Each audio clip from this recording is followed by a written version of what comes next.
Hi అండి. నమస్తే. Welcome back to ఇల్లు వంటిల్లు. నేను ఈరోజు మీకు కర్ణాటకలో అందరూ చాలా ఇష్టంగా చేసుకొని తిని అయ్యంగార్ హోటల్ స్టైల్‌లో టమాటా బాత్‌ని చేసి చూపిస్తానండి.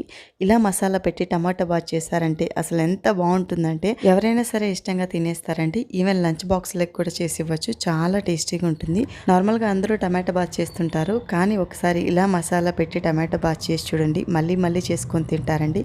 రియల్‌గా అంత టేస్టీగా ఉంటుంది. మరి ఇంత టేస్టీగా ఉండే టమాటా బాత్ రెసిపీని చాలా సింపుల్‌గా ఎలా ప్రిపేర్ చేసుకోవాలో చూపించేస్తాను. వీడియోని స్కిప్ చేయకుండా చూడండి. ముందుగా టమాటా బాత్ చేసుకోవడానికి రైస్ నానబెట్టుకోవాలండి. దానికోసంగా ఒక బౌల్ తీసుకొని ఇందులోకి నేను ఒక 2 గ్లాసెస్ రైస్ వేసుకుంటున్నాను. నేను ఇక్కడ నార్మల్ రైసే యూజ్ చేస్తున్నానండి. టమాటా బాత్‌కి నార్మల్ రైస్ యూజ్ చేస్తేనే టేస్ట్ చాలా బాగుంటుంది.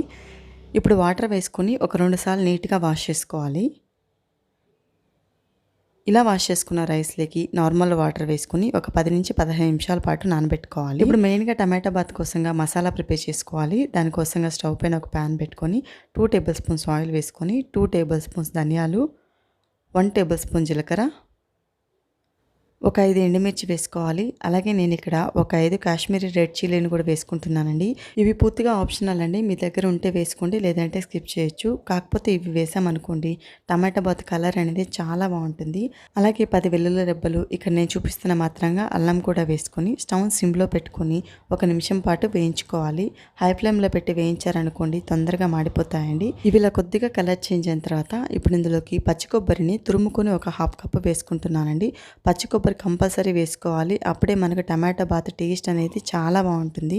కొబ్బరి కూడా 1 నిమిషం ఇలా ఫ్రై చేసుకొని ఇప్పుడు ఇందులోకి బాగా పండిన ఒక 3 పెద్ద సైజు టమాటోస్ను ఇలా సన్నగా కట్ చేసుకొని వేసుకొని ఇవన్నీ బాగా కలిసేలాగా గరిటతో ఒకసారి ఈ విధంగా కలుపుకొని స్టవ్ సిమ్లో పెట్టుకొని మూత పెట్టుకొని టమాటో మెత్తగా మగ్గించుకోవాలండి. ఒక 3 నిమిషాలు మగ్గించుకున్నామంటే టమాటో మెత్తగా మగ్గిపోతుంది. ఒక 3 నిమిషాల తర్వాత చూడండి టమాటో అయితే చక్కగా మగ్గిపోయిందండి. ఇప్పుడు స్టవ్ ఆఫ్ చేసేసుకొని పూర్తిగా చల్లారిన తర్వాత మిక్సీ జార్లో వేసుకొని మెత్తగా పేస్ట్ చేసుకోవాలండి. ఎక్కడ బరక అనేది లేకుండా ఈ విధంగా స్మూత్ పేస్ట్ లాగా మిక్సీ పట్టుకోవాలి. చూడండి టమాటా బాతులకి మెయిన్గా మసాలా అయితే ప్రిపేర్ చేసుకున్నాం కదా. ఇలా మిక్సీ పట్టుకున్న మసాలాను పక్కన పెట్టుకొని ఇప్పుడు టమాటా బాత్ ఎలా ప్రిపేర్ చేయాలో చూపించేస్తాను. ముందుగా స్టవ్ పైన ప్రెషర్ కుక్కర్ పెట్టుకొని ఇందులోకి 4 టేబుల్ స్పూన్ ఆయిల్ వేసుకోవాలి.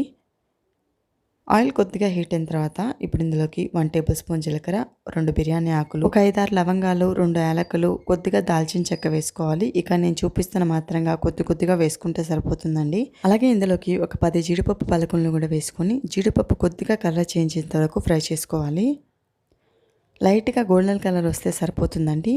చూసారా, ఇలా కొద్దిగా కలర్ చేంజ్ అయ్యేంత వరకు ఫ్రై చేసుకొని ఇప్పుడు ఇందులోకి ఒక పెద్ద కప్పు ఉల్లిపాయలను ఇలా సన్నగా పొడవుగా కట్ చేసుకొని వేసుకోవాలి.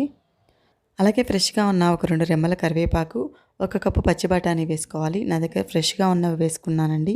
మీ దగ్గర ఫ్రోజన్వి ఉన్నా కూడా వేసుకోవచ్చు.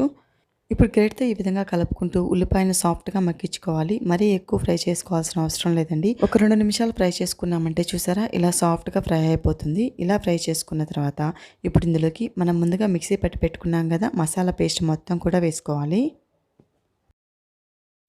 ఇప్పుడు స్టవ్ సిమ్లో పెట్టుకొని గరిటెతో ఈ విధంగా మసాలాను కలుపుకుంటూ 1 నిమిషం పాటు ఫ్రై చేసుకోవాలి. మసాలాను ఇలా ఆయిల్లో ఫ్రై చేసుకున్నామంటే ఫ్లేవర్ కానీ టేస్ట్ కానీ చాలా బాగుంటుందండి. ఇలా మసాలా ఫ్రై చేసుకున్న తర్వాత ఇప్పుడు ఇందులో కావాల్సిన ఎసరు వేసుకోవాలండి. నేను ఇక్కడ 2 గ్లాసెస్ రైస్ తీసుకున్నాను కదా. 2 గ్లాసెస్ రైస్కి 4 గ్లాసెస్ వాటర్ సరిపోతుంది. మనం ఇక్కడ ప్రెషర్ కుక్కర్లో కుక్ చేసుకుంటున్నాం కాబట్టి 1 గ్లాస్ రైస్కి 2 గ్లాసెస్ వాటర్ అయితే పర్ఫెక్ట్గా సరిపోతుంది. ఎసరంతా కూడా ఇలా వేసుకొని ఇప్పుడు ఇందులో కావాల్సిన సాల్ట్ వేసుకోవాలి. నేను ఇక్కడ 2½ టేబుల్ స్పూన్ సాల్ట్ వేసుకుంటున్నాను. అలాగే సన్నగా తరిగి పెట్టుకున్న కొత్తిమీర, ఒక 2 టేబుల్ స్పూన్స్ నెయ్యి వేసుకున్నామంటే రైస్ ఫ్లేవర్ చాలా బాగుంటుందండి. ఇప్పుడు ఎసరంతా కూడా కొద్దిగా ఈ విధంగా మరగనివ్వాలి.